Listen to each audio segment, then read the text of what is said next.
Okay, good afternoon. We can start now. So, today we will complete whatever we had discussed, we were discussing in the last class for, for about 10 or 15 minutes. Then we will go for the tutorial problems. If you have any problem, we will discuss some of the problems also there. So, if we recall that the variable reluctance type sensor, we had it like this. It is a n number of turns there, and here it is the inductance of the coil is L, which actually includes the reluctance of the path, that relationship. And if the total gap is G and change in gap is delta G, that means if the armature moves by a amount of by changing the total gap of delta G, we have the relationship delta L by L is equal to delta G by G minus delta G, minus delta G plus L by mu S, where L is the total length of the magnetic path, while mu S is the relative permeability of the material.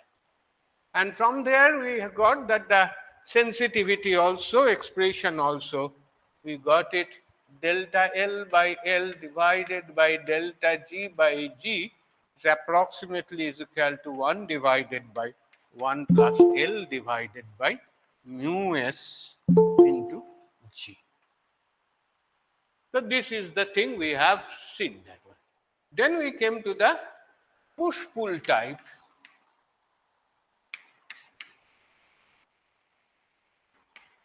Sensor. What we had told that instead of one sensor, coil, if we use two coils,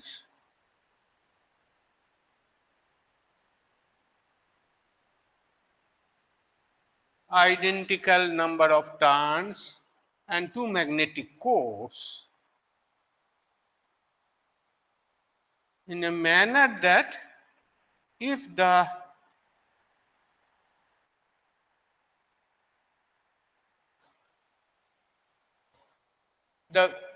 it moves up, then the gap here will decrease by an amount delta G, but the gap here will be increasing by an amount delta G. So, this is the thing, and we call it L1 and it is L2.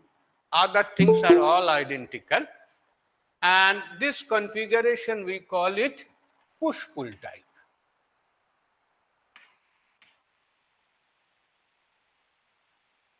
For this one, we told that we have mentioned that first of all, it is intuitively we can see there are two coils. So overall, if we can connect them properly, overall there would be increase in the sensitivity and probably the linearity, which we will show you. But apart from that, we have already told that since there is a force of attraction between the magnetic core and this armature. And if we want to move, we will have to move against the force or like this. On the other hand, if we use a push-pull configuration, the force of attraction, they get cancelled out. As a result, it is easy to move the armature and put it like that. And apart from that, we have already told that the external effect of external magnetic field will be reduced because most of the core will be acting as a shield like this. Now we will be, what we can say it is, if it is L1, I will try to see what is the value of this L1 and L2. And this one, you have got it. I think we have already found out that we can say that some k constant divided by g plus delta g plus L by mu s.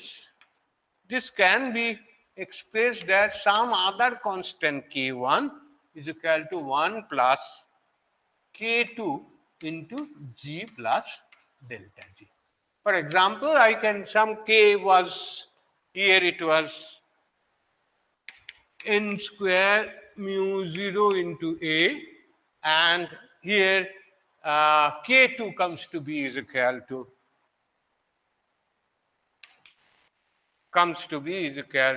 mu s by L. So if we take it out, we can say, and k1 also k divided by that value k2, we can take it like that. So if we can say it, that is L2 will be k is equal to k1 divided by, you can similarly write it down as 1 plus k2 into g minus of delta g. Okay. So now this is a push-pull type configuration. What I would like to say that if we can make a bridge, definitely for measurement it is easiest way is to use an AC bridge similar to your unbalanced DC bridge. We put an AC voltage here, E, and put it like this here. I call it, say, V0. And here it is L1, and this one is L2, and I put two resistors, R and R constant there. Okay. So if we can do that one, we can quickly see that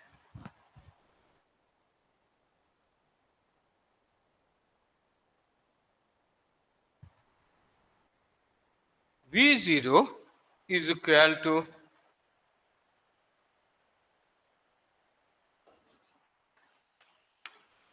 E, we can say it is equal to j omega L2 divided by j omega L1 plus of j omega L2, that is basically two reactances minus R divided by R plus R. So it is like this. So if we can write it that it is equal to E into L2 divided by L1 plus L2 minus half. Or I can write it is that E by 2 into L1 plus of L2. Here it would be into L2 minus L1. So that is the basic A. E is equal to L2 by L1 minus of L1 by L2. I think I can remove this part also.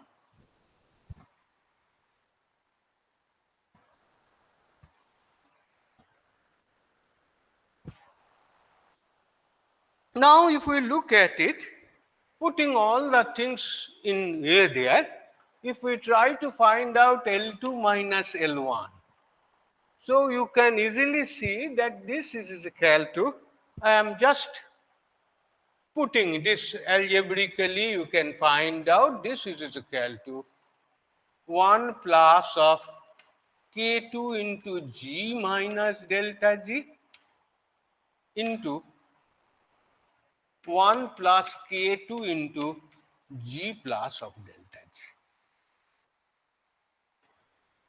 Okay. And here, if we just subtract all the things there, it comes to be is equal to 2K1 K2 into delta G. If we subtract this one from this, you will get it in the numerator.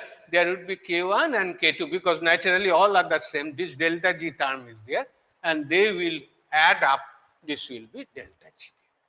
And similarly, L2 plus L1, I can write it directly. It is 2 into K1 plus K2 into G, because 2G it would be, and divided by 1 plus K2 into G minus delta G and 1 plus K2 into G plus delta G. So what is it? E into L2 minus L1 divided by 2 into L2 plus L1. If I place it here, what is coming? Is nothing but, it is, just 1 minute.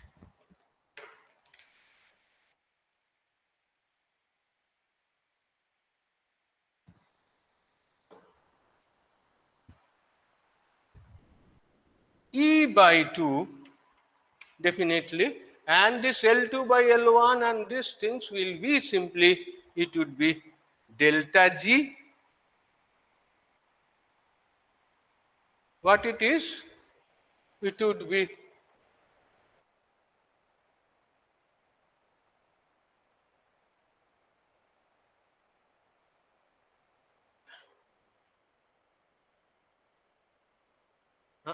what is it?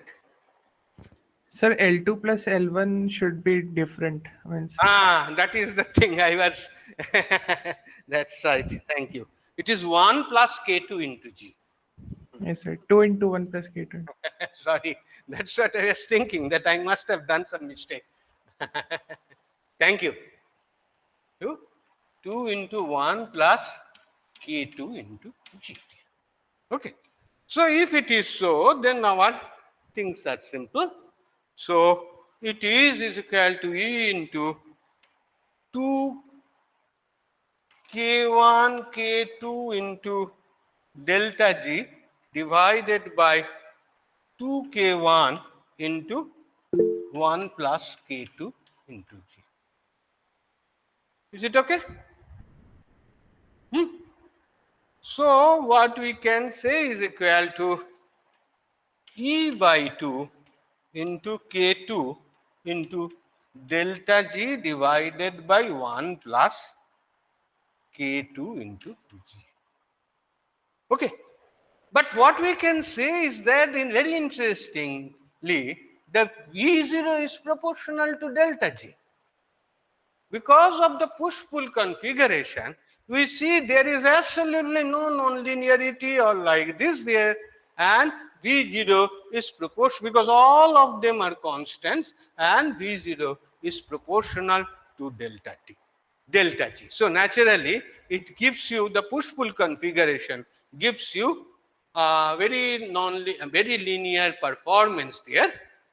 But you see, that is of course assuming that ideal situation. That means we are neglecting many fringing effect or other things there. And best, if we consider those things there, naturally there would be some nonlinearity. But for this case, the nonlinearity is within 1 to 3%.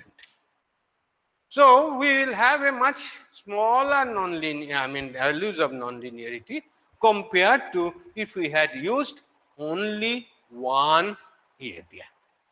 Okay, only one area.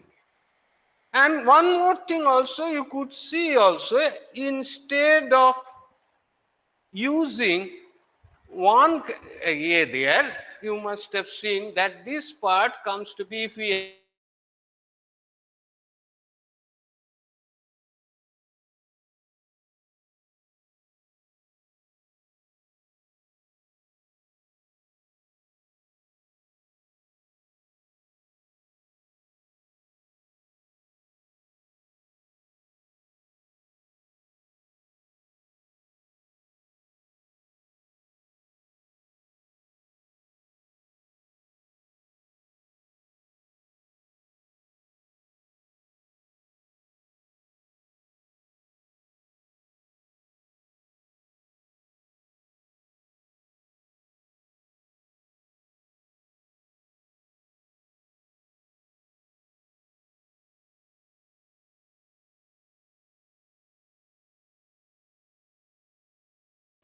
So you are not audible.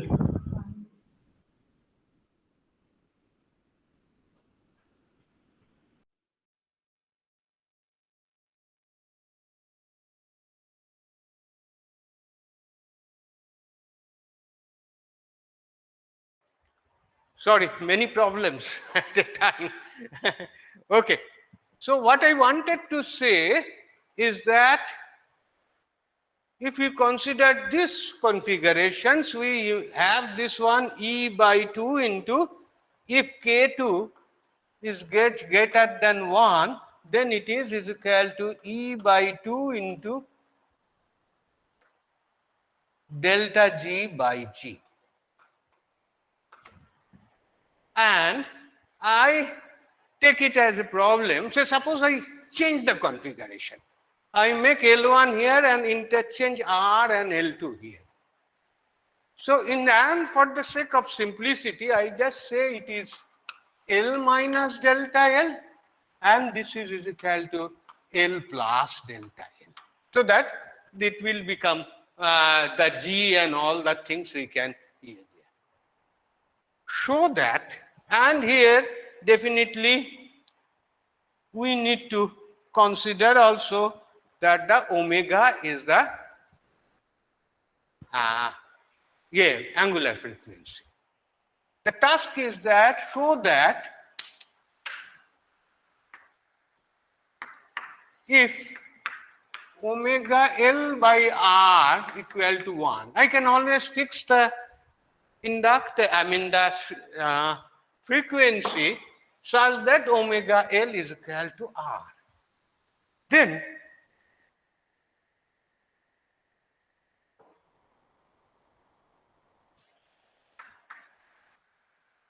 show that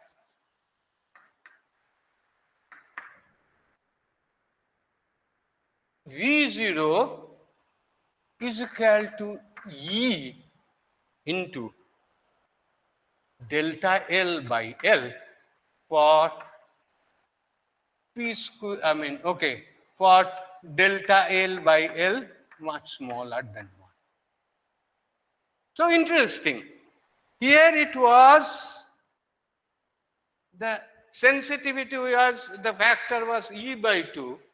That was double than the single one.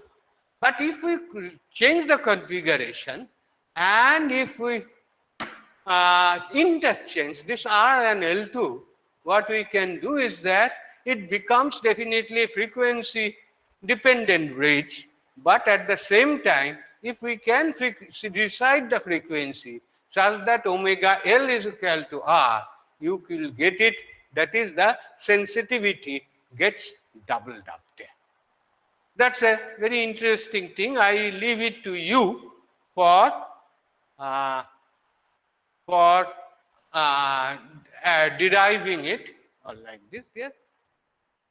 And if we have any question about the problems on the tutorial 4, we can possibly discuss for few minutes, 10-15 minutes. I will not go further. Have you worked on tutorial 4?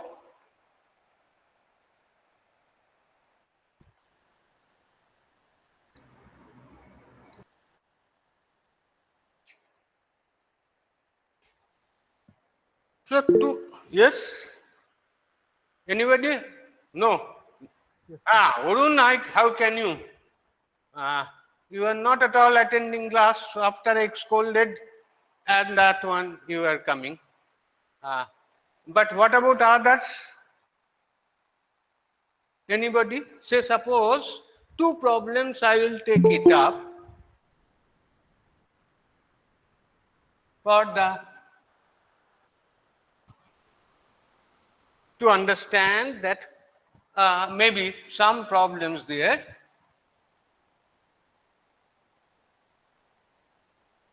How to do the things there. One was that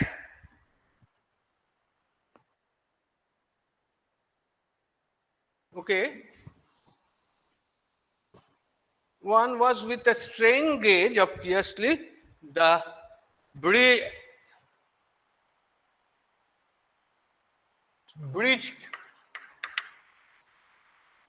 calibration and zero adjustment.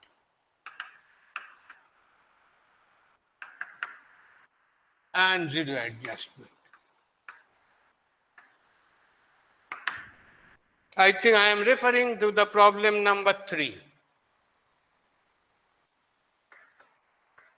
So what it says is that draw a circuit arrangement with the zero and sensitivity adjustment. So we have already seen that one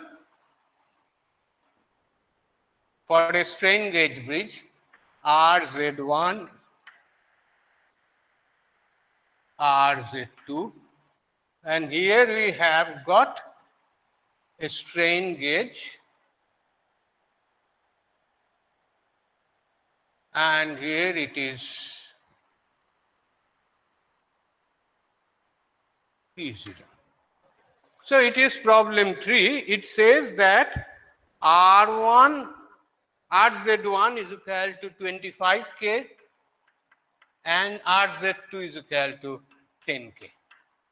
And this one, these are all fixed one, but only R1, among these are 2, R3, R4. Only R1 is the active gauge and all others are R2, R3, R4 is equal to 120 ohm and R1 is a strain gauge. So where it is nominal value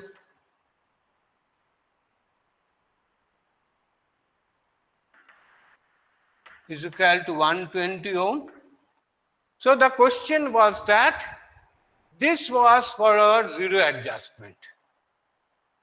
So the question was that find out the minimum and maximum values of the strain gauge resistance for which bridge can be balanced. So we have taken the simpler case where only one bridge, one is the arm is the active one, all other fixed. So now it is there that find out the minimum and maximum values of this position where the strain gauge, that means it is 120 ohm, but it could be plus minus few ohms there. So can I balance if it is these are the values there?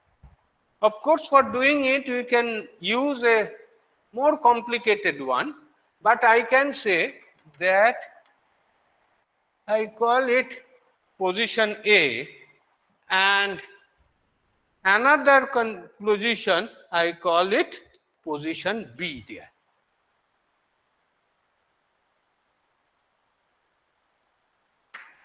I presume that these are the two cases, extreme cases, where you can balance it. So what we can do is that for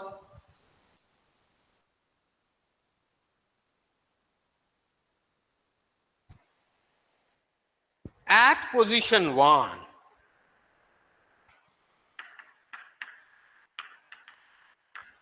position A, that means when it is at position A, then what is happening? Then it is this RZ2 is coming parallel to R1.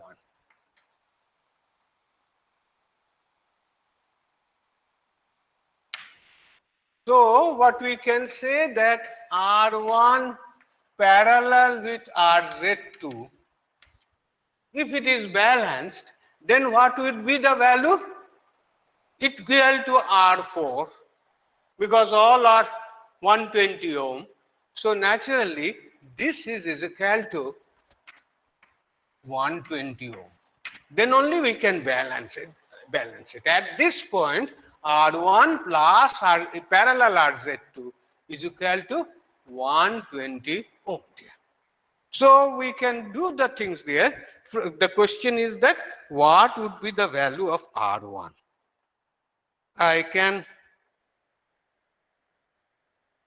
What would be the value of R1 there?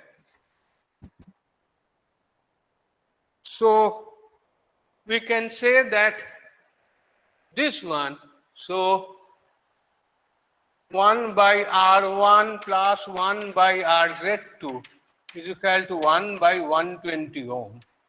So from that one, we can get the value of R1.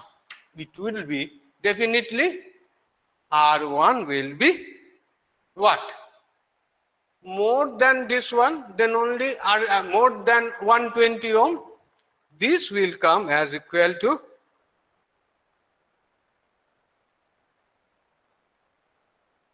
is it all right? Is equal to 119, sorry, 121.44 ohm. You will find that this R1 is equal to 1921.44 ohm. If it is R1 parallel to RZ2 will be 120 ohm. So up to this we can balance the bridge there. What if it is B at B? Then we will be definitely at B,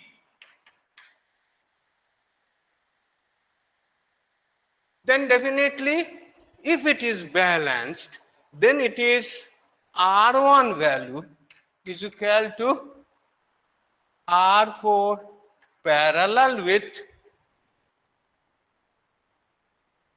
120, parallel with RZ2, because it is coming parallel to it. So R4 is equal to 120 ohm parallel with what is it? Parallel with 10K resistance. This comes to be is equal to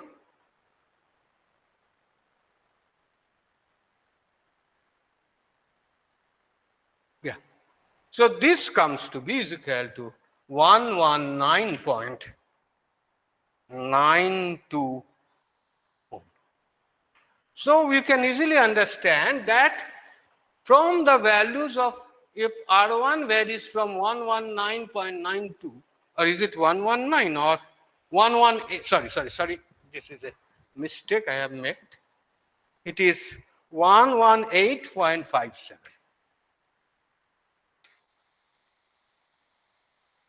It is 118.57. So if the resistance varies from 118.57 to 121.44, then these things we will be able to adjust the balance there. So this is one thing. Please bear with me for 5 more minutes. I will solve the second problems also. Up to this, is it okay? So then it is the problem 4.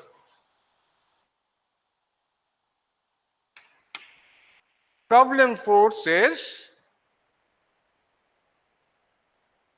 in the bridge arrangement described, suppose the gauge factor of the active strain gauge is 2 and a calibrating series resistance RC with a switch connected to parallel to R2. Calculate the values of RC to generate a strain of 300 into 10 to the power minus 6.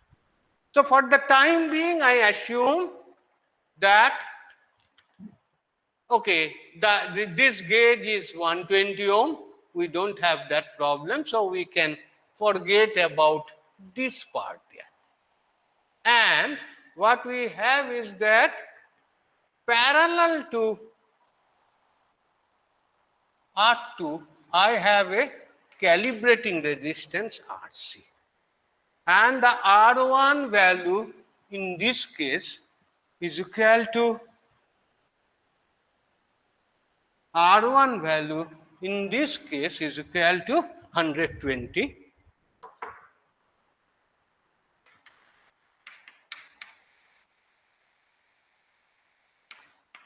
And gauge factor is equal to 2.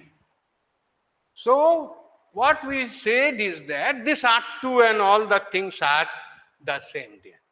What will be the calibrating resistance for generating equivalent strain of 300 into 10 to the power minus 6? The question is that, okay, say suppose as I have already told that the purpose of the calibration is that we don't load it. We don't load it actually, but what we call it a virtual loading. That means we don't have to put 1 ton of weight there. In the laboratory itself, we generate some unbalanced voltage, which will happen, all this can be made by putting this RC parallel to it. You can see if the gauge factor is positive, so some load is being applied, this resistance will increase and there would be some unbalanced voltage. I can alternately generate an unbalanced voltage similarly by reduce the second arm. By reducing the second arm means I put R2 parallel some RC resistance. I put with this one a parallel resistance of RC. So what we can say, the equivalent resistance of 300 microstrain, so that is delta R by, so it is epsilon is equal to this one, delta R by R is equal to, we know gauge factor 2.0 into 300 into 10 to the power minus 6. So this comes to be is equal to 0.6 into 10 to the power minus 3. So that we require a delta R by R, so that the resistance will be changing by putting this value of RC. So what would be the requirement? That requirement to do that one, we will be, for generating that strain, we will be that 1 by RC. Okay. So rather this delta R by R it will require. So the point we can say, equivalently the R2 will decrease by an amount of this one. So the new value of R2 parallel RC, by switching this one, is equal to 120 ohm it was, and we have to naturally, if it was increase in resistance, here it would be decrease in resistance, is equal to, and here it is 120 ohm into 0.6, what I will call it, that it is, I am not being able to, I will just, before that I will say delta R is equal to 120 ohm into 0.6 into 10 to the power minus 3. That is equal to 119.928. So the point is that this should be the change in resistance.